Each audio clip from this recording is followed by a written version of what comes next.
إن الدين عند الله الإسلام وما اختلف الذين أوتوا الكتاب إلا من بعد ما جاءهم العلم بغيا بينهم ومن يكفر بآيات الله فإن الله سريع الحساب. أعوذ بالله من الشيطان الرجيم. بسم الله الرحمن الرحيم.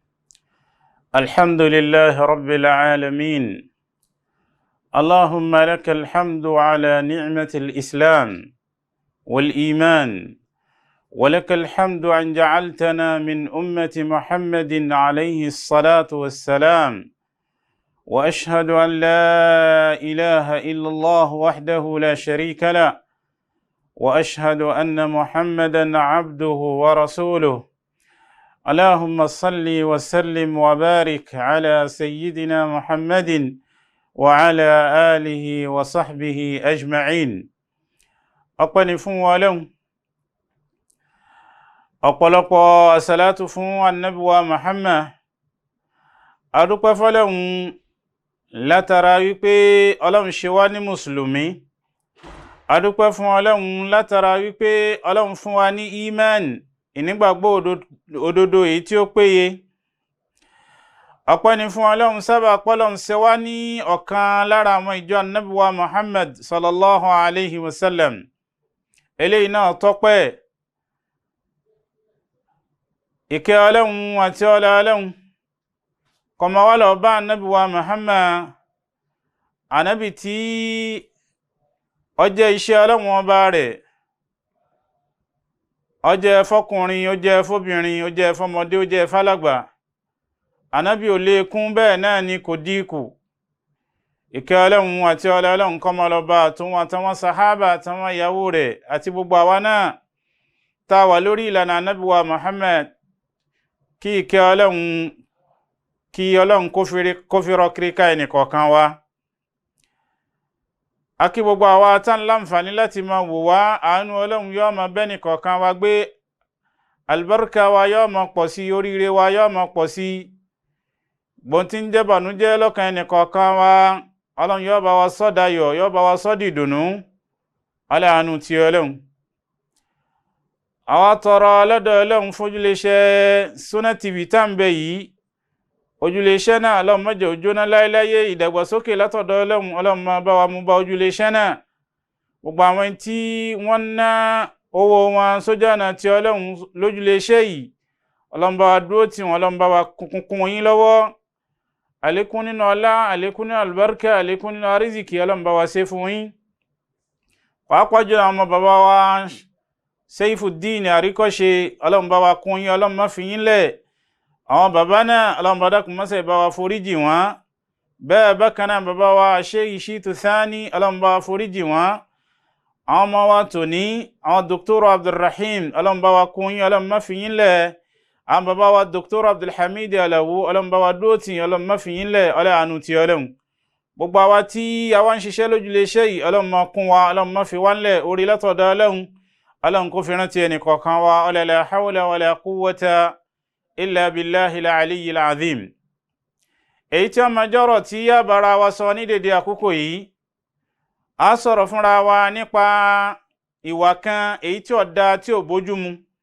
Léyìí tó jẹ́ pé ẹni tí wà yìí bá ń bẹ lọ́dọ̀ rẹ̀, ó yá lè máa sá fún, kò yá lè máa jókòó tì í, kò yá lè máa bá sọ̀rọ̀, nítorí kó má bàa kó wàhálà àti ìdààmú tí ń bẹ lára rẹ̀ àti ìwà tí ó dá ni kó má bàa kó ràn wá.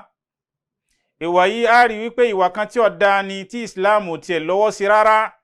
Sábà wípé àwọn ìjìyà ń bẹ fẹ́ni tí a bá bá irú ìwà yìí lọ́wọ́ ẹ̀.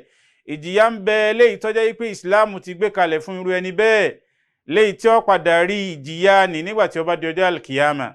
Kí wá ní ìwà náà? Òun náà ni annamima, ìmá ṣòfófó, ìmá gbé ọ̀rọ̀ ká, gbogbo ń tó bá ti rí náà ni ó sọ. Ìmá ṣòfófó, ìmá gbọ́rọ̀ ká láníyàn àti bá tìyàn jẹ́, àbí láníyàn àti fi ọ̀tá sáàrin ibi tí ń dùn, láàrin àti dá ọ̀tá kalẹ̀ láàrin ọ̀rẹ́ méjì, láàrin àti fi òǹpìyà sáàrin ọ̀rẹ́ méjì, láàrin àti dá àwùjọ rú, láàníyàn àti da fámìlì rú, gbogbo àwọn nǹkan wọ̀nyí a rí pé ohun tí ó dáa ni. Kí wá ní àwọn ewu tí ń bẹ níbi kéèyàn máa jẹ́ ẹni tí ń ṣe òfófó? Bẹ́ẹ̀ bákan náà kí ni tí ń pè yẹn lọ síbi máa ṣòfófó? Bẹ́ẹ̀ bákan náà kí ni tó jẹ́ ìwòsàn rẹ̀? Eléyìí náà ni tí a ṣe àgbéyẹ̀wò rẹ̀ níbi ìdánilẹ́kọ̀ọ́ wa tòní. Bí a bá wo Ọlọ́run ọba tí ọlá rẹ̀ ga, Ọlọ́run bá wa sọ̀rọ̀ nínú Al-Qur'an. Ọlọ́run ní wala tuti' kulla hallafin mahin hammazin masha'in binamim manna'in lil khayri mu'tadin athim. Bí a bá wo aya Al-Qur'an yìí, náà ni Ọlọ́run fi ń júwe àwọn tí wọ́n jẹ́ ṣòfófó, Ọlọ́run fi ń júwe wọn fún wa.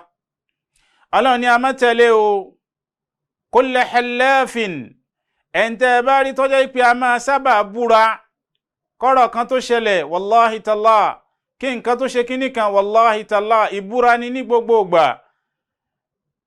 A gbọ́dọ̀ tẹ̀lé irú wọn, nítorí wípé o ní ìdí kó búra ká tó gbọ́rọ̀ rẹ gbọ́.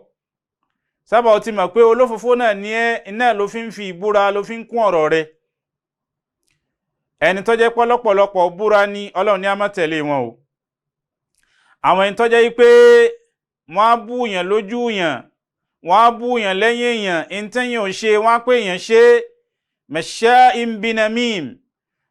Ẹ lè rí lọ́jọ́ kan kọ́mọ́ ṣòfófó, òun àtòfófó wọn jọ ń rìn ni. Bí ó bá tí ì sí ara rẹ̀ ò ní balẹ̀. Irú èèyàn bẹ́ẹ̀ Al-Qur'an ní ká ṣọ́ra fún wọn, Ọlọ́run ní á ṣọ́ra fún wọn. Ìbáṣe wa pẹ̀lú wọn ká má bá wọn sí, ká má bá wọn sọ̀rọ̀, ká má jókòó tì wọ́n, ká má bá kó ìwà abú tí ń bẹ lọ́dọ̀ wọn ni, ká má bá kó ràn wá. Ani Ibn Abbas, látọ̀dọ̀ Ibn Abbas, qal, ó sọ báyìí pé marra Rasulullahi sallallahu alayhi wa sallam ala qabrayni. Ànábì ré kọjá lórí lẹ́gbẹ̀ẹ́ sàréè méjì kan. Faqal, Ànábì ní amma innahuma la yu'adhiban. Dáadájú àwọn méjèèjì yìí wọ́n máa ń jìyà lọ́wọ́lọ́wọ́.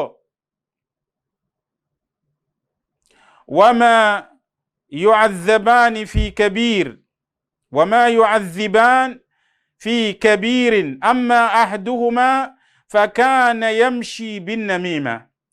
Kí ni tí wọ́n ń ṣe àwọn méjèèjì yìí, kí ni tó jẹ́ sábàbí ìjìyà wọn? Kì í ṣe nǹkan tó tóbi púpọ̀ kan. Wọ́n jẹ́ kó yé wa pé ìkan nínú wọn yamshi bin namima, òfófó náà ni ó máa ṣe. Èyí tó rí àti èyí tí ò rí yóò máa gbọ́rọ̀ káàkiri ni.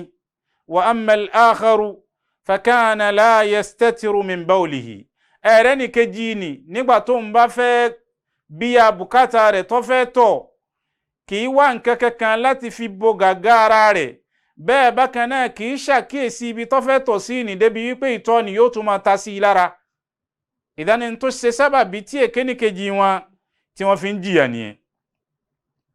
Bí a bá tún padà wo nínú Sahihi Muslim, ana Abdullah ibn Mas'ud, láti ọ̀dọ̀ Abdullah ibn Mas'ud qal, ó sọ báyìí pé inna Muhammadan sallallahu alayhi wa sallam qal, Ànábì wa Muhammad ìkẹ́ Ọlọ́run àti ọlá Ọlọ́run kó máa lọ bá Ànábì ní ala unabbi'ukum bil adah aw bil idat. Ẹ jẹ́ kí n fún yín nírò nípa olófòfó àbí nípa òfófó ṣíṣe.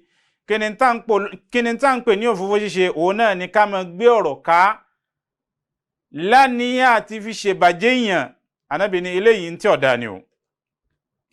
Ìrọmọyá mi nínú Islam, tá a bá wo ìwà yìí, a rí i pé ìwà kan ni téèyàn bá ní lọ́wọ́, àwọn èèyàn ó kórìíra yàn, àwọn èèyàn ò ní nífẹ̀ẹ́ yàn, àwọn èèyàn ó máa sá fún yàn, àwọn èèyàn ò ní fẹ́ láti bá yàn ṣe. hiya naklul kalami bayna tarafayni, ìmá gbé ọ̀rọ̀ ká láàrin àwọn èèyàn bi gharadil ifsadi baynahuma, láti lè ba àárín èèyàn méjì tí ń dùn láti lè fi bàjẹ́, àníyàn rẹ̀ nìyẹn. Àníyàn àti fi ba àárín wọn jẹ́ iná ní fi ń gbọ́rọ̀ nìka, in tí ò ṣe yọ́pọ̀ ó ṣe. Àní lágbájá ó sọ báyìí sí ẹ láàyè ibi báyìí, tí lágbájá yìí ò sì sọ nǹkan bẹ́ẹ̀, ṣùgbọ́n ó sáfẹ́ káwọn méjèèjì kí wọ́n jọ dọ̀tá bí wọ́n ti ṣe ń ṣe tí wọ́n rẹ́ẹ̀nì inú rẹ̀ ò dùn sí ó fẹ́ kẹ̀yìn ara wọn fẹ́ kọ́ síra wọn. idhan annabi sallallahu alaihi wasallam qala ala unabbi'ukum ẹ jẹ́ kí n fún yín nírò nípa annamima. namima náà ni ká máa gbọ́rọ̀ ká láàrin àwọn èèyàn in tí ọ̀dá ni. huwa alladhi yatahaddath ma'a al-qawmi òun náà lẹni tí ó máa bá àwọn ènìyàn sọ̀rọ̀ tí ó máa sòfófó fún wọn yóò máa wá sí gàgà tí ó yẹ ó sí gàgà rẹ̀ yóò máa ṣaṣọ kúrò lójú tí ó yẹ ó ṣaṣọ kúrò lójú ẹ̀ in táwọn èèyàn ò ní fẹ́ kí wọ́n sọ nípa àwọn yóò máa sọ eléyìí á rí pé tí ọ̀dá ni. wọ́n ní wasawawu akana al-kashfu bil-ibarati ìbá ṣe pé tí ó fẹ́ sọ yẹn ó sọ pẹ̀lú pé ó wí lẹ́nu rẹ̀ aw bil-isharati àbí ó tiẹ̀ sọ pẹ̀lú pé ó ṣe ìtọ́ka ló fi sọ yes ló fi sọ aw bi ghayrihima àbí pẹ̀lú nǹkan míì ó sáàrí wípé òun sá ṣòfófó ẹnì kejì òun eléyìí á rí pé tí ọ̀dà ni o a sọ jáde lẹ́nu gbogbo ẹ̀ kódà tó bá ti jẹ́ pàní àti bá àárín èèyàn méjì tí ń dùn àbáwùjọ jẹ́ iná la fi ń ṣe bẹ́ẹ̀ èyí tí ọ̀dà ni.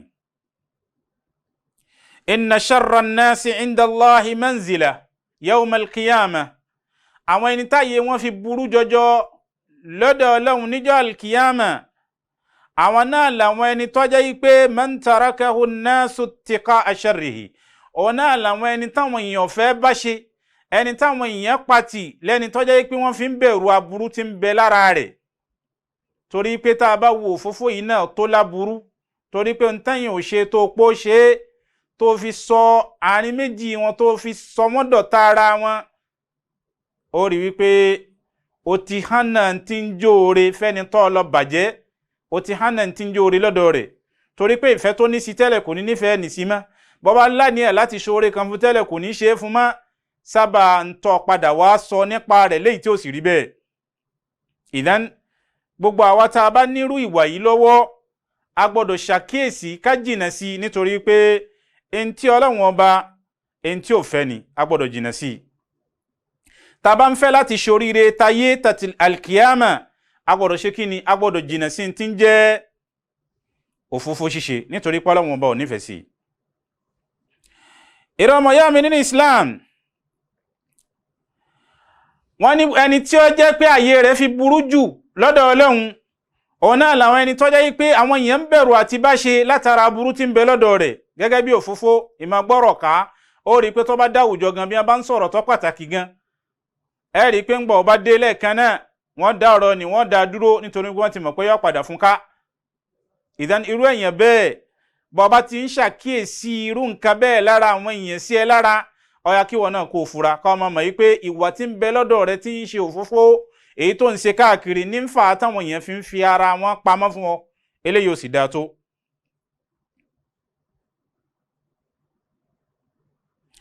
bí a bá wo hadisi tí Abdullah bin Mas'ud tó gbà wá fún wa qala ó sọ báyìí qala Rasulullahi sallallahu alayhi wa sallam anabi wa Muhammad ìkẹ́ Ọlọ́run àti Ọlọ́run kó máa lọ bá ó sọ fún àwọn sàhábà rẹ̀ àwọn èèyàn rẹ̀ tí wọ́n bá lò gbà anabi ní la yuballighuni ahadun an ahadin min ashabi shay'an ẹnìkan ò gbọ́dọ̀ sọ wípé bóyá ọ̀kan nínú àwọn èèyàn mi sọ báyìí sí mi lára yẹn ni pé má gbé nǹkan tẹ́nìkan bá sọ nípa mi láì dáa má wọ́n sọ fún mi o fa inni uhibbu an akhruja ilaykum wa ana salimu sadri nítorí pé mo fẹ́ pé kí n máa wà láàrin yín lẹ́ni tí ọkàn rẹ̀ lálàáfíà mi fẹ́ kí n máa bẹ láàrin yín kí n máa wá lérò pé alágbájá wọ́n sì sọ pé lágbájá sọ báyìí sí mi lára Ànábì ní mi ò fẹ́ bẹ́ẹ̀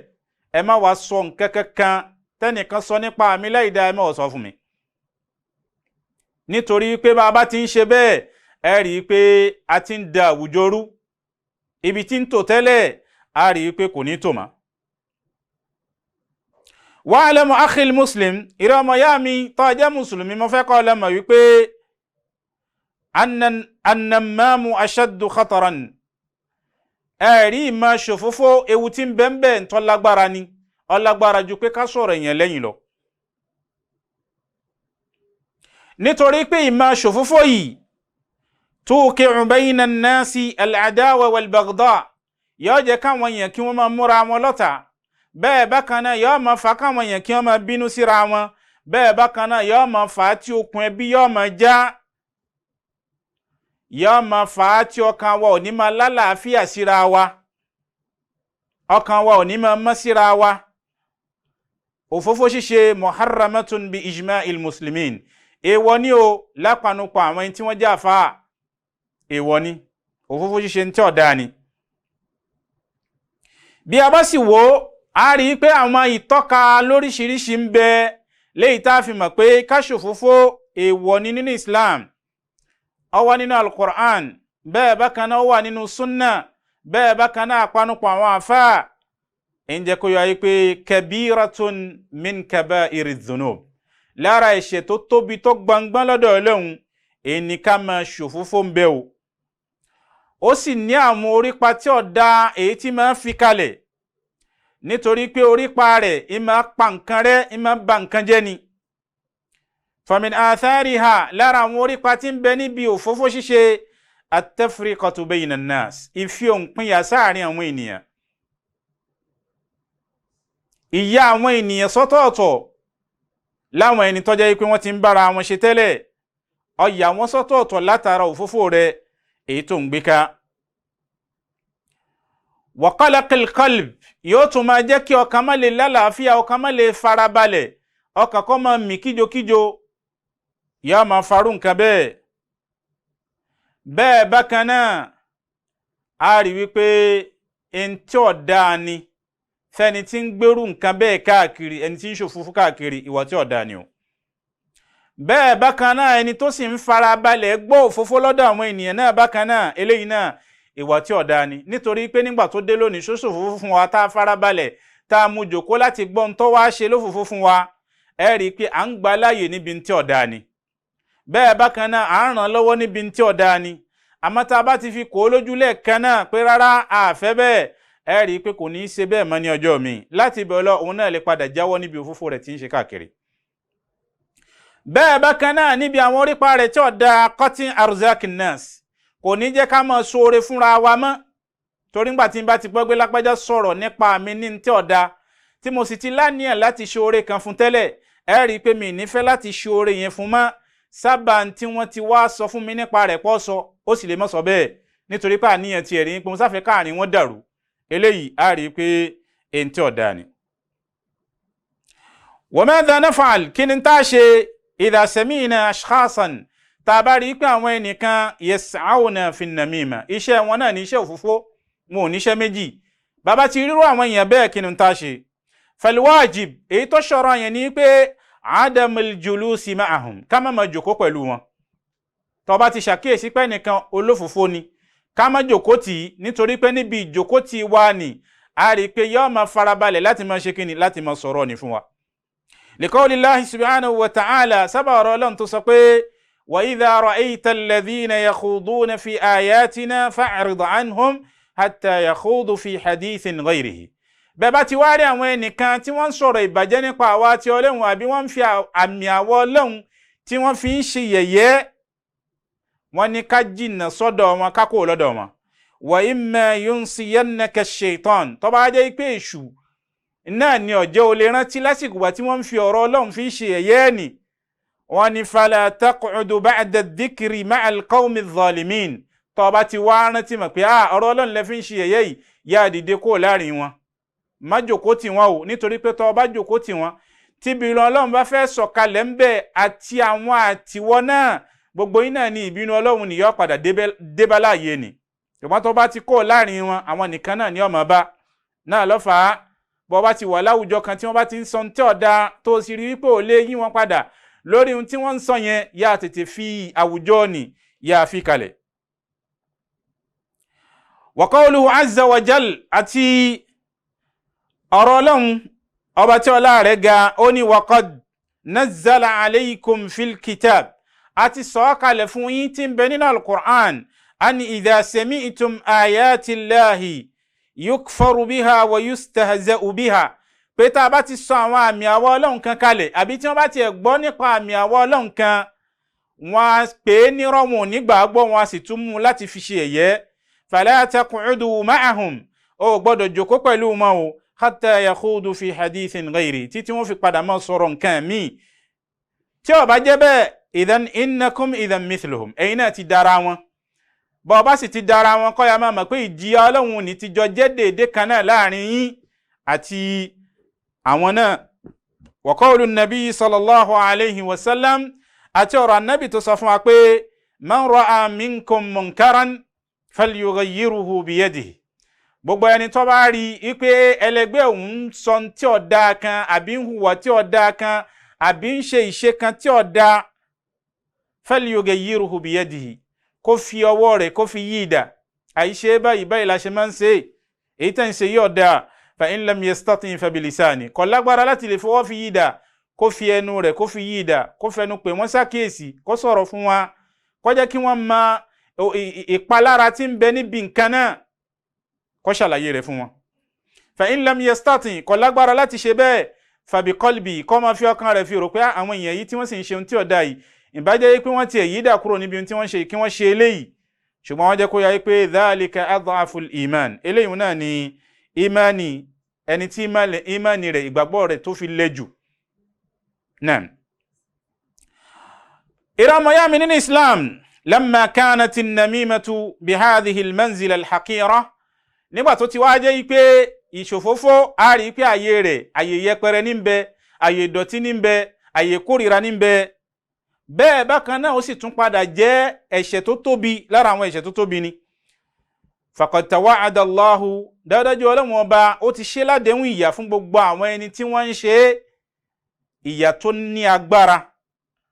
nítorí pé tí a bá wo hadisi nínú sahihi Muslim, qala Hudhayfa sọ fún wa pé sami'tu Rasulallahi sallallahu alayhi wa sallam yaqul, mo gbọ́ tí annabi wa Muhammad, ìkẹ́ Ọlọ́run àti ọlá Ọlọ́run kó máa lọ bá ń sọ báyìí pé la yadkhulul jannata nammam, kò ní wọ àlìjánà o nammam, ẹni tó jẹ́ pé ṣòfófó ni, ọ̀rọ̀ kan ò lè dówó rẹ̀ àfi kó gbé e ká, yóò máa ṣèbàjẹ́ àwọn èèyàn ní táwọn èèyàn ò ṣe, yóò máa sọ pé wọ́n ṣe, lánìí àti máa bá àárín àwọn èèyàn jẹ́.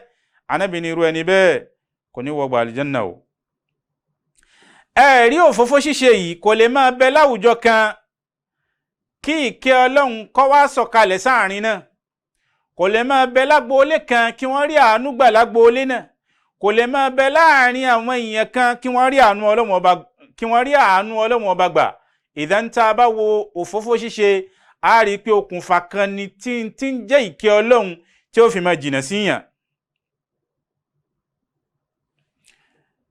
òkùnfà kan tún ni léyìí tó jẹ́ pé ẹ̀yin ó fi rí ìyà, ọ̀rọ̀ Olúwa rẹ̀ yóò padà já sí ìyà nígbà tí ó bá di ọjọ́ alkiyama. sábà àwọn arákùnrin méjì kan tí wọ́n ń bẹ nínú sàréè tí ìyà sì ń jẹ wọ́n, èyí tí Ànábì sì ń jẹ́ kó yọ ayé pé sábà bí ìyà wọn, pé ọ̀kan nínú wọn o máa gbé ọ̀rọ̀ àwọn èèyàn ká láníyà àti fi ṣe bàjẹ́ láàrin àwọn èèyàn ní o.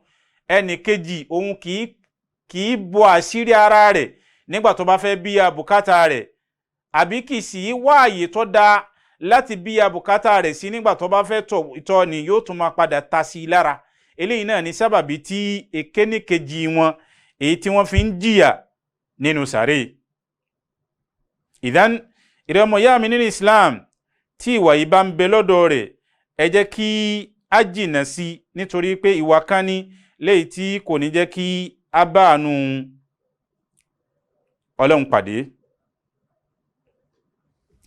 ìrẹ́mọ̀yá mi nínú Islam, gẹ́gẹ́ bí tí à ń bá ń bọ̀ fúnra wa, òun náà ni ọ̀rọ̀ nípa ìmá ṣe òfófó, léyìí tá a sì ti mọ̀ yìí pé òfófó ṣíṣe nínú Islam, a rí pé àwọn ìjìyà ń bẹ fún lóríṣiríṣi. àwọn ìjìyà ń bẹ fún lóríṣiríṣi léyìí tí ń bẹ nínú al-Qur'an. ìdán a gbọ́dọ̀ jìnà sí ìmá ṣe òfófó. wan-namamu huwa insan dhu wajhayn, ẹ̀rẹ́ ni tí ń ṣe òfófó yìí, ẹ̀yìn kan ní léyìí tó jẹ́ pé ojú méjì ní ń bẹ lọ́dọ̀ rẹ̀. yuqabilu kullu man yu'amiluhum biwajhin. Gbogbo ẹni tó bá ti fẹ́ lò ọmọ ojú tí ó fi lò wọ́n, kìí ṣe bó bá ti dáwùjọ kan ó ti mọ ojú tí ó fi lò wọ́n bẹ̀, ọmọ irú àwọ̀ èyí tí ó fi lò wọ́n láwùjọ ni. Ẹni pé àwọ̀ oríṣiríṣi ní bẹ lọ́dọ̀ rẹ̀. Wọ́n ní àfiwé alágẹmọ, ẹ rí pé alágẹmọ ni máa sábà pààrọ̀ àwọ̀, ibi tó bá ti dé àwọ̀ ọbẹ̀ náà ni ó gbé. Bẹ́ẹ̀ náà ni ṣòfófó tó bá ti dáwùjọ kan yóò gbé àwọ̀ èyí tí ó ṣe dédé òfófó tó fẹ́ ṣe láwùjọ ni, ẹ rí pé àwọ̀ ni náà ni ó gbé mara níbẹ̀. Yatalawwan bihasabil mawqif, yẹni pé ayé ibi tó bá ti dé ní àwọ̀ ọbẹ̀ náà ni ó gbé wọ̀. Wa qad hadhara an-nabiyyu min amthali haula, ẹ rí pé annabi wa Muhammad sallallahu alaihi wasallam wá ní ìṣọ́rí nípa irú àwọn èèyàn bẹ́ẹ̀. Faqala tajid min sharri an-nasi yawm al-qiyamah inda Allah, àwọn ẹni tó jẹ́ pé wọ́n fi burú jù, táyé wọn yóò fi burú jù lọ́dọ̀ Ọlọ́run nígbà tí ó bá di ọjọ́ al-qiyamah, òun náà ni dhul wajhaini alladhi ya'ti haula'i biwajhin. Èyí tó jẹ́ pé tó bá dọ́dọ̀ àwọn ẹnìkan ojú kan ni ó lò níbẹ̀, tó bá tún padà dọ́dọ̀ àwọn ẹlòmíì ojú kan náà ni yóò tún lò níbẹ̀. Gbogbo àwọn tá a bá wà nírú ipò bẹ́ẹ̀ kí yá ṣọ́ra, nítorí kí ìjìyà tí ń bẹ ńbẹ̀ kó má bàa di ti ẹnì kọ̀ọ̀kan wa. Wa sallallahu ala sayyidina Muhammadin wa ala alihi wa sahabihi al-akhyar wa sallama tasliman kathira. Assalamu alaikum warahmatullahi wabarakatuh. Ìkànnì tẹ́ ń wò yìí náà ni ìkànnì Sunna TV, níbi tí àwọn onímọ̀ ti ń tẹ ìmọ́lẹ̀ sórí ẹ̀sìn Islam látòrí Sunna TV, ìmọ́lẹ̀ nínú sunna nabi Muhammad sallallahu alayhi wa sallam. Ní gbogbo ìgbà ní kẹ́ máa wò wá tí ẹ̀sùn máa rí ẹ̀kọ́ ẹ̀sìn kọ́ lórí ìkànnì yìí náà ni o. Òun ló múlẹ̀ rẹ̀kẹ̀tẹ̀ yàtọ̀ yìí. Gbogbo mùsùlùmí lọ́kùnrin àti lóbìnrin, ẹ jẹ́ ká máa wo Sunna TV, ẹ jẹ́ àwọn ọmọ wa náà máa wo Sunna TV kí wọ́n lè bá ní ìmọ̀ tó péye nípa sunna. Ìkànnì tó ń tàn mọ́lẹ̀ sínú ẹ̀sìn ni Sunna TV Yorùbá. Ẹ máa wò wá ní gbogbo ìgbà kẹ́sì máa kọ́ ẹ̀kọ́ tó péye nípa sunna. A'udhu billahi minash shaitanir rajim. Bismillahir rahmanir rahim. Alhamdulillah wassalatu wassalam ala ashrafil anbiya'i wal mursalin sayyidina Muhammadin wa ala alihi wa ashabihi al-akhyar wa sallama tasliman kathira.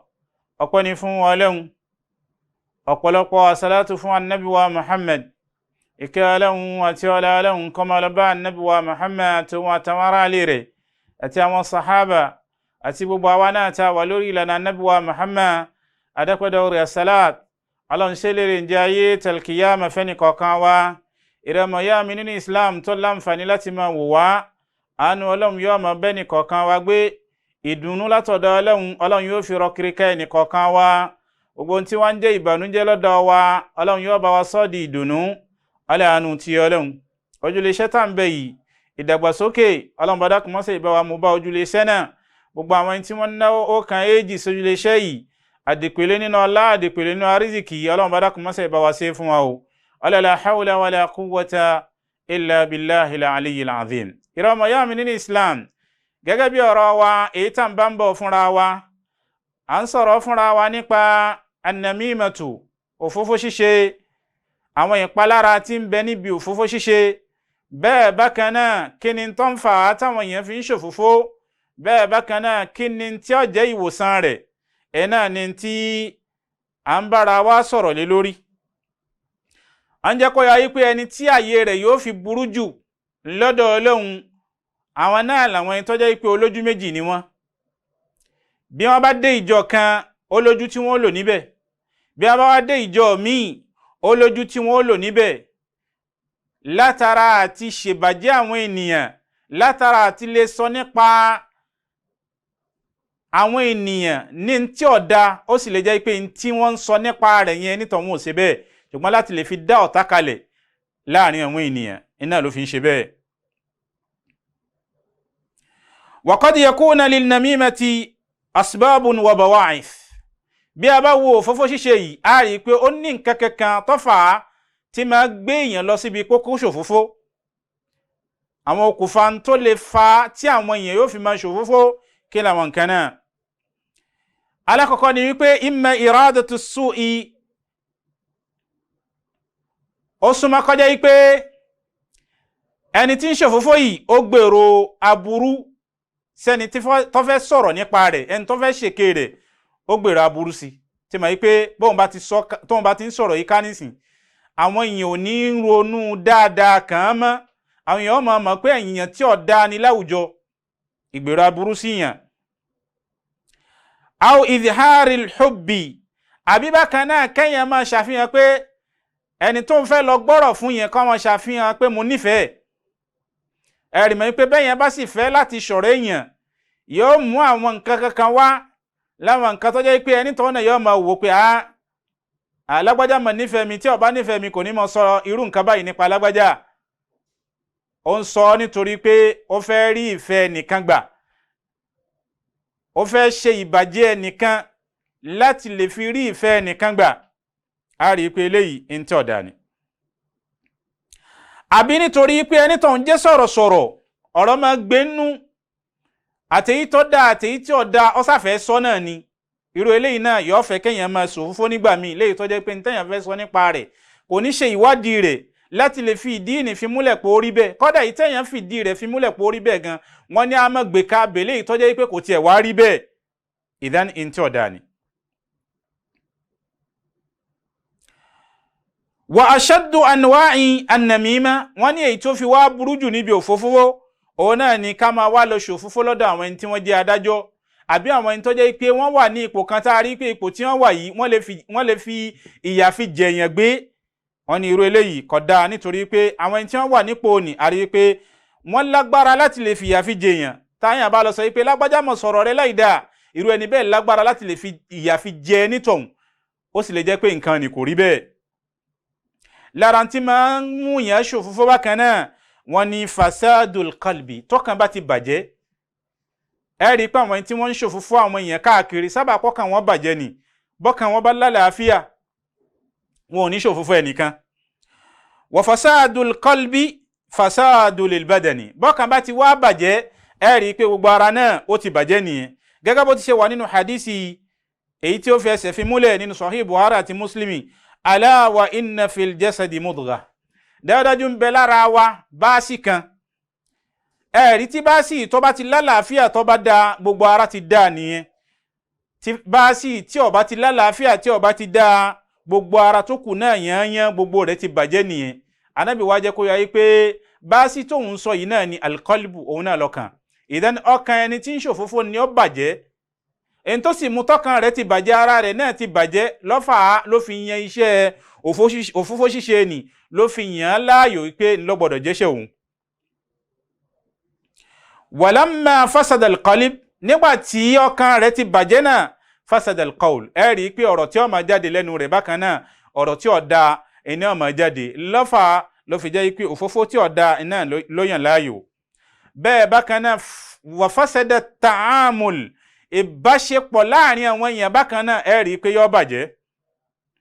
bẹ́ẹ̀ bákan náà àlámọ̀rí rẹ̀ tayé bákan náà òun náà yó bàjẹ́, nítorí pé ẹnìkan ò ní rí kọ́pọ́nlé, ojú èèyàn yẹpẹrẹ náà làwọn èèyàn yóò fi máa wò ó. sábà yìí pé òun náà ti ṣokùnfà táwọn ẹnìkan yóò fi máa yẹ̀yẹ́ ara wọn àbí tí wọ́n fi máa bínú sí ara wọn. wa fasadati hayatu hadha al-insan, àlámọ̀rí irú ẹni bẹ́ẹ̀ náà bákan náà ti bàjẹ́. wa fasada al-mujtama, bẹ́ẹ̀ bákan náà a rí i pé àwùjọ tí irú ẹni bẹ́ẹ̀ bá wà àwùjọ ní bákan náà ó ti bàjẹ́ o. wa min asbabi an-namima, lára tó lè máa jẹ́ kẹ́yìn ṣòfò bákan náà fasadul lisan, òun náà ni káhàn wá bàjẹ́. ẹni táhàn rẹ̀ bá bàjẹ́ náà ni ó ṣòfófó. li'anna al-lisan huwa alladhi yanqulu an-namima, nítorí pé ahàn wá yìí èyí náà ní ń gbé òfófó ní ń gbé ká. ẹni táhàn rẹ̀ bá lálàáfíà ẹ rí i pé kò ní í ṣe bẹ́ẹ̀. walau anna hadha al-lisan salimun lasalima an-nasu min su'ihi, tó bá jẹ́ pé ahàn yìí lálàáfíà ni ẹ rí i pé àwọn èèyàn ò bá ti mórí bọ́ kúrò níbi aburú èyí tí ń ti ibi ahàn yẹn tí ń ti ibi ahàn ní wá sára àwọn ènìyàn, àwọn èèyàn ò bá ti lálàáfíà níbẹ̀. kama fi sahihain, gẹ́gẹ́ bó ti ṣe ń bẹ níbi hadisi ètò lálàáfíà Sahih Buhari àti Muslim, ani nabi sallallahu alayhi wa sallam qal, látọ̀dọ̀ anabi wa Muhammad ìkẹ́ Ọlọ́run àti Ọlọ́run kó máa lọ bá anabi ní almuslim, ẹni tá a lè pè ní mùsùlùmí, man salima almuslimuna min lisanihi wa yadihi òun náà lẹni tó jẹ́ pé àwọn mùsùlùmí ẹlẹgbẹ́ rẹ̀ wọ́n mórí bọ́ kúrò lọ́dọ̀ rẹ̀ níbi ọwọ́ kò jẹ wọ́n níyà kò fi ọwọ́ rẹ̀ fi jẹ wọ́n níyà bẹ́ẹ̀ bákan náà kò fi ahọ́n rẹ̀ kò fi jẹ mùsùlùmí ẹlẹgbẹ́ rẹ̀ níyà. bẹ́ẹ̀ bákan náà Ànábì wa Muhammad sallallahu alayhi wa sallam ó ṣe àdéhùn ọgbà àlìjánná fẹ́ni tó jẹ́ pé ó bá ṣọ́ ahọ́n rẹ̀. ẹ̀rí Ànábì ní gbogbo ẹni tó bá ṣọ́ ahọ́n ẹ̀ tí ó fi ahọ́n rẹ̀ fi ṣèbàjẹ́ àwọn ènìyàn tí ó fi ahọ́n rẹ̀ fi gbé àwọn ọ̀rọ̀ tí ó dáa tí ó fi ahọ́n rẹ̀ fi gbé ká Ànábì ní ọgbà àlìjánná ní ti Olúwa rẹ̀. lára àwọn nǹkan tí máa gbé wa lọ síbi òfófó ṣíṣe bákan náà adamu muraqabatillah àìṣàkíyèsí Ọlọ́run àìṣọ́ Ọlọ́run àìmọ̀ yípo Ọlọ́run ọba tí ó lágbára láti lè fi ìyà fi jẹrú ẹ̀ iná ní ń fa tẹ́ni tí ń ṣe òfófó tí fi ń ṣe òfófó. falamma nasiya al-abdu rabbahu bẹ́ẹ̀dà bá ti wá gbàgbé ọba rẹ̀ pọ́ba tó lè fìyà fi jẹ òun ni walam yuraqibu tí ó sì ṣe Ọlọ́run ọba náà nasiyahullah ẹ̀rí pọ́lọ́run náà yóò padà gbàgbé rẹ̀ wa ansah bẹ́ẹ̀ bákan náà yóò mú gbàgbé ara rẹ̀ náà lọ́fà léyìí tí ó fi mọ́ lọ ṣòfófó. wa min asbabi namima bẹ́ẹ̀ bákan náà lára tó lè máa jẹ́ kẹ́yàn ṣe òfófó aljahal òun náà ni àìmọ̀kan. ẹ̀rí àìmọ̀kan tá ń wí da'un khatir àárẹ̀ kan ni èyí tí ó léwu púpọ̀. wa inda an-nas jahalun bi ahkamin namima àti pé lọ́dọ̀ àwọn ènìyàn àìmọ̀ kí ni ìdájọ́ tí ń bẹ fún òfófó ṣíṣe nígbà míì yóò máa jẹ́ káwọn èèyàn ká máa ṣòfófó láì mọ̀ kí ni tí ń jẹ́ ìjìyà rẹ̀. ẹni tí bá ń ṣe kò ní wà àlìjánnà ìjìyà ń bẹ fún o. ìdí náà ni pé a gbọ́dọ̀ fi tí ń jẹ́ òfófó a gbọ́dọ̀ fi kalẹ̀. kabiratun minal kaba'iri lára àwọn ẹ̀ṣẹ̀ tó tóbi ni wa mubiqa minal mubiqat lára àwọn nǹkan tí máa kó ìparun báyàn ni. قد ياتي صاحبها يوم القيامة وليس معه من الحسنات شيء. irú ẹni tí bá ń ṣe òfófó yóò wà nígbà tí ó bá di ọjọ́ alkiyama tí wọ́n bá wo ìwé iṣẹ́ rẹ̀ wọn ò ní bá dáadáa kan níbẹ̀. nítorí pé àwọn ẹlòmíì ni wọ́n gbà àwọn ẹni tí ó ṣèké rẹ̀ láyé tó ṣòfófó wọn láyé àwọn ni wọ́n padà gba dáadáa tó bá mú dé kò wá ní ṣẹ́kù nǹkan tó dáa kan nínú ẹrú rẹ̀ tó ju ohun tí ó dáa lọ. wa amma adraruha wari ìnira tí ń bẹ́ńbẹ́ fahiya adhabun da'imun òun náà ní ìyà ní gbogbo ìgbà. ìrẹni tí ń ṣòfófó ni yóò máa wà nínú ìyà ní gbogbo ìgbà. wa rahimallahu man qal Ọlọ́run kó bá wa kẹ́ ẹni tó sọ pé yufsidu nammamu fi sa'ati ẹ̀rí òfófó ṣíṣe àbí olófófó èyí tí ó bàjẹ́ láàrin ìṣẹ́jú kan sí kejì. àwọn ẹni tí wọ́n jẹ́ òpìdán àbí olóògùn wọn ò lè bàjẹ́ fódìdí ọdún kan léyìí tí ń túmọ̀ sí pé ìṣòfófó èntọ́ lágbára ni o. wa rahimallahu man qal Ọlọ́run kó sì bá wa kẹ́ ẹni tó sọ pé amalu nammam iṣẹ́ tí olófòfó ń ṣe ashaddu min amali shaitan ó lágbára ju iṣẹ́ tí èṣù ń ṣe lọ. ìdán gbogbo àwa tá ń ṣe òfófó ẹ jẹ́ ká lọ jáwọ́. nítorí pé àṣetán òun ṣe tiẹ̀ látara pé kó máa kó ròyìnròyìn bá àwọn ènìyàn. wa amma amalu nammam ṣùgbọ́n kẹ́ẹ̀rí iṣẹ́ ẹni tí ń ṣe òfófó ẹ rí pé bil muwajaha yóò dojúkọ ẹni tó fẹ́ yóò dojúkọ àwọn èèyàn láti ṣòfófó èèyàn ni yóò dojúkọ ẹlòmíì nígbà ó bá fẹ́ ṣòfófó ẹnìkan yóò lọ dojúkọ àwọn èèyàn ni. wa min asbabin namima lára àwọn tí ń fà tẹ́yàn fi ń ṣe òfófó bákan náà òun náà ni wípé ẹni tí ń ṣe òfófó nífẹ̀ẹ́ pé kí ìnira bá ẹni tó ń fẹ́ ṣòfófó rẹ̀ iná lọ́fà tí fi ń ṣe òfófó rẹ̀.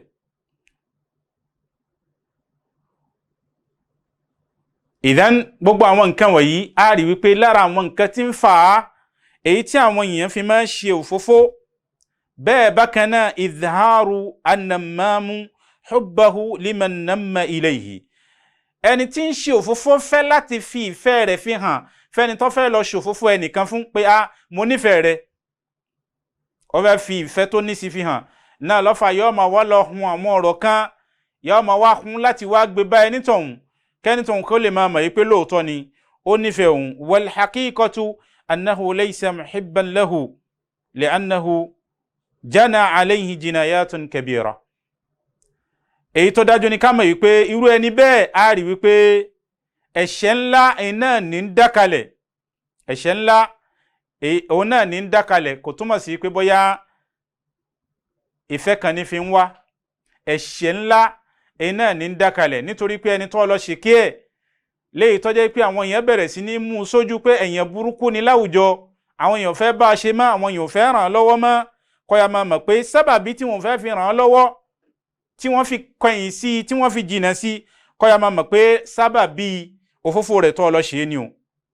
Ìdí náà ni wípé ká lọ jáwọ́ níparú àwọn nǹkan bẹ́ẹ̀ tí a bá fẹ́ rí àánú gbà lọ́dọ̀ Ọlọ́run. Gbogbo àwa tá ń ṣerú nǹkan bẹ́ẹ̀ ká lọ jáwọ́ o, nítorí pé ìjìyà Ọlọ́run ń bẹ lórí ẹ̀, gẹ́gẹ́ bó ti ṣe wà nínú hadisi annabi wa Muhammad sallallahu alayhi wa sallam.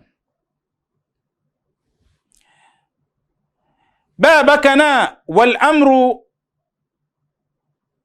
ẹ̀rí alákọ̀ọ́kọ́ níbẹ̀, ẹ̀rí wípé ó ti sọ ẹni tọ̀hún di ẹlẹ́ṣẹ̀, nítorí pé ńgbà tó bá lọ gbé ọ̀rọ̀ ẹnìkan wá tó wá sọ fún, tóun ò sì kọ̀ fún yín pé rárá mọ́ sọ bẹ́ẹ̀ mọ́, ẹ̀rí pé tóun náà farabalẹ̀ gbọ́, ẹ̀rí wípé wọ́n ti jọ di ẹlẹ́ṣẹ̀ papọ̀, nítorí pé òun náà gbọ́dọ̀ kọ̀ fún ni. Wal amru thani, ẹlẹ́ẹ̀kejì ni wípé ó ti bà ọkàn rẹ̀ jẹ́ lọ́dọ̀ rẹ̀.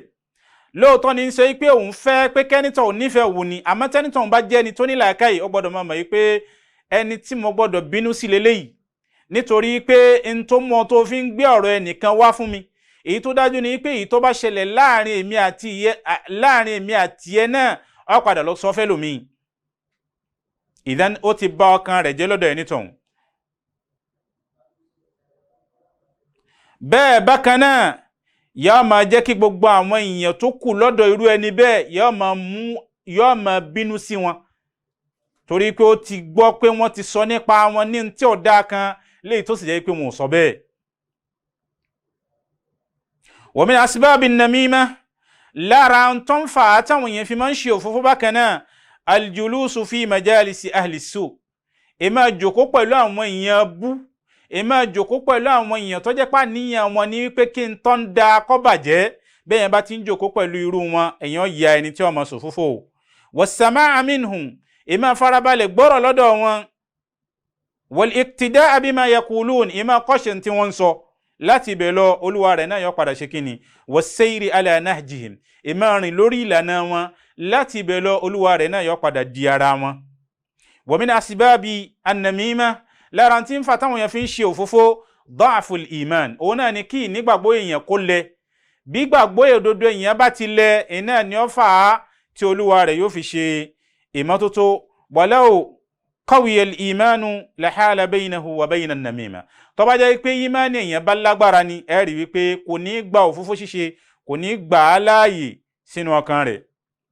Li'anna al-imana amnun fi dunya wal akhirah, nítorí pé ìnígbàgbọ́ òdodo tá a rí yẹn ìfọ̀kànbalẹ̀ ní láyé, bẹ́ẹ̀ náà ni ìfọ̀kànbalẹ̀ ní nígbà tí ó bá di ọjọ́ alkiyama. Bẹ́ẹ̀ bákan náà ìfọ̀kànbalẹ̀ ló jẹ́ fún ọkàn, bẹ́ẹ̀ bákan náà ìfọ̀kànbalẹ̀ ló jẹ́ fara, bẹ́ẹ̀ bákan náà ìfọ̀kànbalẹ̀ ló jẹ́ fún gbogbo iṣẹ́ tẹ̀yìn bá fẹ́ ṣe. Wa min asbabi namima, lára tí máa ń pè yẹn lọ síbi ìṣòfófó bákan náà, ar-raghabatu fi dunya, òun náà ni kéèyàn máa ran kan ayé, tí mo pé ẹni tí mo fẹ́ lọ ṣòfófó èèyàn ẹlòmíì fún lọ́dọ̀ rẹ̀ nísìn yóò fún mi ní nǹkan lọ́dọ̀ rẹ̀, àbẹ́ni tí mo lọ hun ọ̀rọ̀ jọ, tí mo hun ọ̀rọ̀ jọ pé lágbájá mọ̀ sọ báyìí nípa yín, láti bẹ̀ lọ nǹkan jáde níbẹ̀, owó kan jáde níbẹ̀. Ar-raghabatu fi dunya, ìran kan nípa ayé yóò máa mú yẹn tẹ́yìn ó fi máa ṣòfófó àwọn ẹlòmíì. Walau dhakara anna ad-dunya, tó bá jẹ́ pé irú ẹni bẹ́ẹ̀ léyìí tó jẹ́ pé nítorí ayé ní fi ń ṣòfófó, tó bá jẹ́ pé wọ́n mọ̀ yìí pé ilé ayé tá ń bẹ nínú rẹ̀ yóò ti pẹ̀yìn dà. Wa anna al-akhirah, àti pé al-qiyamah ló dojú kọ wá, tó bá jẹ́ pé irú ẹni bẹ́ẹ̀ mọ̀ yìí pé ayé tá ń bẹ nínú rẹ̀ yóò ti pẹ̀yìn dà, kò sí nǹkan kan nínú ayé, al-qiyamah ló dojú kọ wá, ọ̀nà la fèsì ibẹ̀ là ń lọ. Tó bá jẹ́ pé wọ́n mọ̀ bẹ́ẹ̀ ni, ẹ rí i pé yóò pa ti ń jẹ́ àásòfófó ẹnìkan, yóò pa á tì. In tí ó ṣe nínú ayé léyìí tó jẹ́ pé ọ̀rọ̀ rẹ̀ yóò fi já sí ìkẹ́, tí ó fi rí àánú gbà lọ́dọ̀ Ọlọ́run, ẹnìkan náà ni ó dùn mímọ́ rẹ̀. wa min asbabi an-namima lára tí ń fa táwọn èèyàn fi ń ṣe òfófó bákan náà adamu nasihati wa muwafaqati an-namima wal akhadh bi qawlihi òun náà ni wípé nígbà tí wọ́n gbé ọ̀rọ̀ òfófó ní wá fún wa àṣọ yìí tí ń jẹ́ òótọ́ ọ̀rọ̀ fún àdá alákẹ́ níbi tí ọ̀dá tó gbé wá àgbáláyè bàbá tí ń gbà láyè ẹ̀rí wípé yóò máa tẹ̀síwájú a gbọ́dọ̀ jẹ́ kó yẹ pé in tó ń ṣe yìí in tí ọ̀dá ni ewu ń bẹ́ńbẹ́ ààfin tí ń jẹ́ ìjìyà tí ń bẹ́ńbẹ́ a gbọ́dọ̀ fi hàn pé in tí ọ̀dá ni.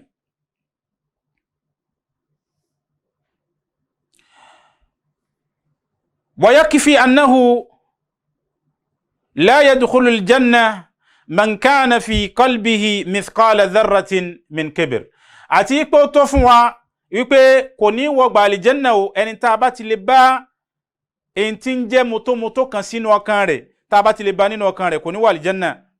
ìdán eléyìí náà ó tó fún wa láti ṣe kìnnì láti lè jáwọ́ níbi tí ń jẹ́ òfófó ṣíṣe tí wọ́n bá dẹ̀ sọ fún wa pé n tá ń ṣe yìí kò dáa ó yẹ ká lè jáwọ́ ká má jẹ́ pé agídí tí ń bẹ nínú ọkàn wa èyí náà ni ó fà tá a fi ní gba ìkìlọ̀ èyí tí wọ́n bá fún wa lórí ẹ̀ nítorí pé ó tó fún ọmọ ìdá ènìyàn ipe agídí ni kò ní jẹ́ kí ó rí ọgbà àlìjánná wọ̀ láti lè fi agídí kalẹ̀.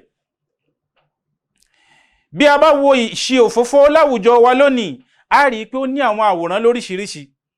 famin amsilati namima lára àwọn àpèjúwe òfófó ṣíṣe òun náà ni pé kẹ́nìkan wá bá ọ kó sọ fún ẹ pé lágbájá mọ̀ sọ báyìí ó sọ báyìí nípa rẹ̀ lágbájá sọ báyìí nípa rẹ̀ lágbájá ò tiẹ̀ nífẹ̀ẹ́ rẹ̀ rárá pẹ̀lú tí mo gbọ́ tó jáde lẹ́nu rẹ̀ yẹn lágbájá ń gbèrò láti pa ọ́ pẹ̀lú tí mo gbọ́ tó jáde lẹ́nu rẹ̀ yẹn lágbájá ò fẹ́ pé kí ọrọ̀ ajé rẹ̀ kó máa tẹ̀síwájú mọ́ àti bẹ́ẹ̀ bẹ́ẹ̀ lọ láwọn nǹkan tí àwọn èèyàn fi máa ń ṣòfò fún àwọn èèyàn. kana hadha al-kalamu bil-qawl ìbá ṣe pé èyí ó sọ pẹ̀lú ọ̀rọ̀ àbí ó tiẹ̀ kọ sínú ìwé àbí ó tiẹ̀ ṣe ìtọ́ka ló fi sọ àti bẹ́ẹ̀ bẹ́ẹ̀ lọ gbogbo eléyìí a rí i pé ẹni tí ọ̀dà ni kódà kó jẹ́ pé ẹni tí ọ wá sọ fún yẹn kódà kó jẹ́ pé lóòótọ́ ni ó rí bẹ́ẹ̀ wọ́n jẹ́ kó yẹ pé a ò gbọ́dọ̀ sọ ọ́ bẹ́lẹ̀ ká tó wá sọ pé a wá hun ni kò rí bẹ́ẹ̀ a rí i pé ìjìyà rẹ̀ lọ́dọ̀ Ọlọ́run ẹni tí ó lágbára ni Al-Qur'ani ni wala tuti kulla hallafin mahin a ò gbọ́dọ̀ tẹ̀lé ẹni tó jẹ́ pé gbogbo ìgbà tó bá fẹ́ sọ̀rọ̀ ìbúra máa pọ̀ ju ọ̀rọ̀ rẹ̀ lọ ká má tẹ̀lé rẹ̀ torí ó ti mọ̀ pé olófòfó lòun bóun ò bá ti búra nísìn àní gba ohun tí òun mú wá àní gbà á wọlé ẹni tó jẹ́ pé gbogbo ìgbà tó bá ti fẹ́ sọ̀rọ̀ pẹ̀lú òfófó náà ni Al-Qur'ani ni ká jìnà sí èrò wọn. ìrọ̀mọ̀yá mi nínú Islam ó yẹ ká lè jìnà sí irú ìwà yìí a rí i pé ìwà èébú ni ìwà ìyẹpẹrẹ ni ìwà tí máa sọ èèyàn dẹni tó jẹ́ pé yóò dẹni táwọn èèyàn yóò kórìíra láwùjọ ìdí náà ni wípé ká jìnà sí ìwà yìí ká jìnà sí ẹni tí ọ̀dà ni. ìrọ̀mọ̀yá mi nínú Islam bẹ́ẹ̀ bákan náà lára ń ta tó fẹ́ mọ̀ nípa ìṣe òfófó tá ń wí yìí wọ́n ní lẹ́yìn ìgbà tá a ti mọ̀ yìí pé àárẹ̀ tí ọ̀dà ni tí máa fún ìjọ ká máa sọ àárín ọ̀rẹ́ méjì títí ń dùn aṣọ di ẹni tí ọkàn tí ó korò. kí wá ní tí ó jẹ́ ìwòsàn fẹ́ni tá a bá rí wípé irú ìwà yìí ń bẹ lọ́dọ̀ rẹ̀ kí ni tá a lè fi ṣe ìwòsàn rẹ̀ nítorí pé falikulli da'in dawa gbogbo ń tó bá já rẹ̀ ló gbọ́dọ̀ ní ìwòsàn ló gbọ́dọ̀ lóògùn tá a gbọ́dọ̀ fi wòsàn. bí a bá fẹ́ wo ẹni tí àárẹ̀ ní ń bẹ lára rẹ̀ tá a bá fẹ́ wòsàn wọ́n ní pé alákọ̀ọ́kọ́ ni wípé muraqabatullah irú ẹni bẹ́ẹ̀ gbọ́dọ̀ máa ṣàkíyèsí Ọlọ́run kọ́mọ ìpè Ọlọ́run ọba tó lè fìyà fi jẹ irú ẹ̀ ni nípa ká máa hun tí àwọn èèyàn ò ṣe ká hun jọ láti lè fi ṣèbàjẹ́ wọn ìdánikírú ẹni bẹ́ẹ̀ kọ́ máa rántí ìjìyà tọlọ́hun gbogbo ìgbà tí bá ti ronú mọ̀ pé Ọlọ́run ọba tí máa ń fìyà jẹ èèyàn ni o láti ibẹ̀ lọ yọ pa òfófó tí ń ṣe yọ pa á tì nítorí pé walaw raqaba an-nammamu rabbahu tó bá jẹ́ pé ẹni tí ń ṣe òfófó ni tó bá jẹ́ pé ó ṣọ́ ọba rẹ̀ ni ẹ rí wípé kò ní ṣe òfófó li'anna Allaha ta'ala yara nítorí pé Ọlọ́run bá rí ó sì ń gbọ́ ó sì mọ gbogbo ohun tí ń ṣẹlẹ̀ kò sì sí nǹkan kankan èyí tó pamọ́ fún Ọlọ́run.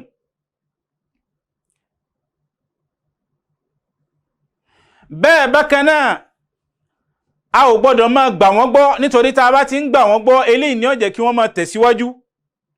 Al-Qur'ani sọ fún wa pé ya ayyuhal ladhina amanu in ja'akum fasiqun binaba'in fatabayyanu. bẹ́ẹ̀ yẹn bá mú ọ̀rọ̀ kan wá fún wa wọ́n ní ká ṣe ìwádìí, wọ́n sọ pé lágbájá sọ nípa rẹ̀ báyìí ó sọ nǹkan báyìí, ká ṣe ìwádìí nípa nǹkan yẹn náà ǹjẹ́ bẹ́ẹ̀ náà lórí síwájú ká tó lo ìdájọ́ wa tá a fẹ́ lò, nítorí pé tá a bá ti wá lo ìdájọ́ tó wá jẹ́ pé níkẹyìn yẹn la ṣẹ̀ṣẹ̀ wá ń ṣe ìwádìí ó súnmọ́ kọjá pé ní tí wọ́n sọ yẹn kọjá pé irọ́ ni. ìdántọ́ bá jẹ́ pé irọ́ ni tá a sì ti padà lo ìdájọ́ wa a rí i pé a padà kábàámọ̀ kábàámọ̀ Al-Qur'ani ní ká ṣe ìwádìí náà. fatusbihu ala ma fa'altum nadimin ká má bàa kábàámọ̀ nígbà tí a bá ti mú ìdájọ́ wa tá a bá ti ṣe lórí wọn. qala Ali ibn Abi Talib wa qad ja'ahu rajulun wọ́n ní Ali jẹ́ kó yé wa pé arákùnrin kan wá bá láti lè wá ṣòfófó ẹnìkan fún ẹ̀rí.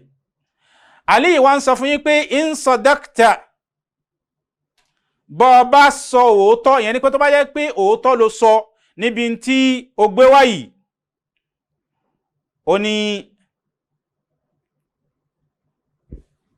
ó ti ẹni rẹ̀ ni ẹ́, ṣùgbọ́n tó bá jẹ́ pé irọ́ ló pa nípa tó sọ yìí ń jẹ́ ọ níyà. ẹ rí i pé Àlí kò fi àyè kalẹ̀ fún irú arákùnrin yìí láti ṣe kíni láti ṣòfófó. kódà tó bá jẹ́ pé òfófó ló fẹ́ ṣe níjọ́ yẹn pẹ̀lú ọ̀rọ̀ tó ti gbọ́ yẹn ẹ rí i pé ó lè wá nǹkan míì sọ tó bá sì díjọ́ míì kò ní wá sọ́dọ̀ rẹ̀ mọ́ láti ṣòfófó. ìdáhùn tó bá jẹ́ pé báyìí náà ni gbogbo àwa náà tí wọ́n wá ń ṣe òfófó fún tó bá jẹ́ pé báyìí náà làwa náà bá ti ṣe ń ṣe fáwọn ẹni tí wọ́n ń gbé ọ̀rọ̀ wá bá wa a rí i pé wọ́n jáwọ́ wọn ò ní máa gbé ọ̀rọ̀ ẹnìkan wá ní ti òfófó. bẹ́ẹ̀ bákan náà inkarul munkar alayhi a gbọ́dọ̀ máa kọ ìwà tí ọ̀dà yìí a gbọ́dọ̀ máa kọ́ fẹ́ni tá a bá ti rí lọ́dọ̀ rẹ̀ fa innahu qad jaa bi munkar nítorí pé tí ọ̀dà ló mú wá. wa ma dama jaa bi munkar lókun ìgbà tó jẹ́ pé tí ọ̀dà ló mú wá yẹn fayajibu an nunkira alayhi ìdán àwa náà gbọ́dọ̀ kọ̀ fún yín pé n tó ń ṣe yìí o n tí ọ̀dà ni n tí Ọlọ́run ò fẹ́ èyí tí Ànábì wa Muhammad sallallahu alayhi wa sallam tí kò yọ́nú sí ni, nítorí pé man ra'a minkum munkara ẹni tó bá rí ẹni tí ń hùwà tí ọ̀dà kan kápẹ́ ìsákìyèsí ká jẹ́ kí a fi yé eléyìí ni tó tọ́ eléyìí ni tí ò tọ́. bẹ́ẹ̀ bákan náà fa in lam yastati fa bi qalbihi gẹ́gẹ́ bó ti ṣe wà nínú hadisi a fi ọwọ́ fi yí ìdá a lágbára láti lè fi ọwọ́ fi yí ìdá ká fi ahọ́n wa fi yí ìdá a lágbára láti lè fi ahọ́n wa fi yí ìdá ìdán ká fi ọkàn wa ká fi yí ìdá láti bẹ̀ lọ a rí i pé òun náà yóò ṣe kíni yóò jáwọ́ níbi òfófó yìí tí ó ń ṣe ni. nítorí pé ẹni tí ń ṣe òfófó yìí jẹ́ àbí máàsíyà a rí i pé ẹ̀ṣẹ̀ ńlá ní ń dá bẹ́ẹ̀ bákan náà nínú ìparun ní ń bẹ bẹ́ẹ̀ bákan náà nínú kaba'ir dhunub ẹ̀ṣẹ̀ tó tóbi ní ń bẹ èyí tó jẹ́ pé àdéhùn ìjìyà ń bẹ lórí ẹ̀ fẹ́ni tó dún mímọ́ nípa rẹ̀ tí kò sì jáwọ́ àti pé lára ìwà ìbàjẹ́ ní ń bẹ àti pé tá a bá sì wọ Ọlọ́run sọ pé inna Allaha la yuhibbul mufsidin Ọlọ́run lóhùn ò fẹ́ àwọn ẹni tó jẹ́ pé wọ́n ń hu ìwà ìbàjẹ́ lórílẹ̀ Ọlọ́run lóhùn ò nífẹ̀ẹ́ wọn. kò sì sí iyèméjì nípa pé ká máa ṣòfófó káàkiri a rí i pé ìwà ìbàjẹ́ ni léyìí tí ó lè ba orí ilẹ̀ jẹ́. ìdí náà ni pé gbogbo àwa tá a bá wà lórí ipò bẹ́ẹ̀ kí á jáwọ́ kí Ọlọ́run bá dákun mọ́sẹ̀ ìsànú ẹnì kọ̀ọ̀kan wa ibẹ̀ yìí tí a gbọ́ yìí kí Ọlọ́run bá dákun mọ́sẹ̀ jẹ́ kí ó ṣe ẹnì kọ̀ọ̀kan wa ní àǹfààní. wa sallallahu ala sayyidina Muhammadin wa ala alihi wa sahabihi al-akhyar wa sallama tasliman kathira. Allahu akbar, Allahu akbar, Allahu akbar, la ilaha illa Allah, Allahu akbar, Allahu akbar, walillahi alhamd, Allahu akbar, Allahu akbar, Allahu akbar, la ilaha illa Allah, Allahu